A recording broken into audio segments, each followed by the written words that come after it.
জাবির ইবনে আব্দুল্লাহর হাদিস, যে হাদিস ইমাম মুসলিম বর্ণনা করেছেন তার সহিহ গ্রন্থে, রাসূল সাল্লাল্লাহু আলাইহি সাল্লাম ইরশাদ করেছেন, বাইনার রাজুলি ও বাইনাল কুফরি ও শিরকি তারকুস সালাহ। অর্থাৎ বান্দা এবং কুফরি এবং শিরকের মাঝে পার্থক্য হলো নামাজ পরিত্যাগ করা। নামাজ পরিত্যাগ করা হলো কুফরি এবং শিরকি কাজ।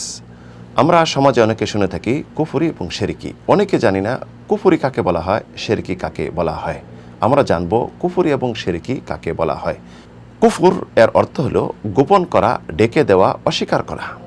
যেমন নামাজ, রোজা, হজ, জাকাত, পিতামাতার সাথে সদ আচরণ করা, এগুলি অস্বীকার করা। যদি কেউ অস্বীকার করে সে কুফরি করল। এমনইভাবে আল্লাহ রাব্বুল আলামিন জিনা হারাম করেছেন, মদপান হারাম করেছেন, পিতামাতার অবাধ্য হারাম করেছেন। তো এইগুলি যদি কেউ অস্বীকার করলো তাহলে সে কুফরি করলো।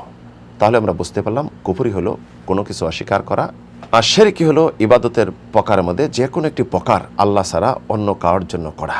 সেটি যে কোনো প্রকার ইবাদত হোক না কেন, নামাজ, কোরবানি করা, মান্নত করা, কারোর কাছে দোয়া করা, সাহায্য প্রার্থনা করা, ফরিয়াদ কামনা করা, সন্তান চাওয়া, যে কেউ হোক না কেন, নবী, রাসূল, অলি, আউলিয়া, দরবেশ, এটি হলো শিরক। আমরা জানলাম কুফরি এবং শিরকি।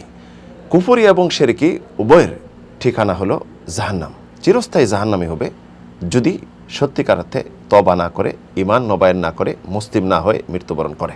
মহান রব্বুল আলামিন ইরশাদ করেছেন, ওমা ইয়াদউ মা আল্লাহি ইলাহান আখারা, যে আল্লাহ ছাড়া যে ব্যক্তি অন্য কাউকে আহ্বান করবে, অন্য কাউকে ডাকবে, যে ভিত্তিতে তার কোনো দলিল নেই, লা বুরহান লাহু বিহ ইন্নামা হিসাবুহু ইনদা রাব্বিহ, তার হিসাব নিকাশ আল্লাহর কাছে।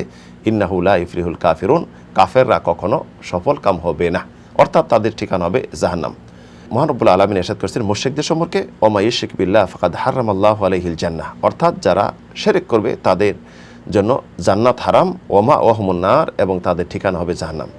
তে শিরকি এবং কুফরির পরিণাম একই, সেটি হলো জাহান্নাম, তারা চিরস্থায়ী জাহান্নামে হবে।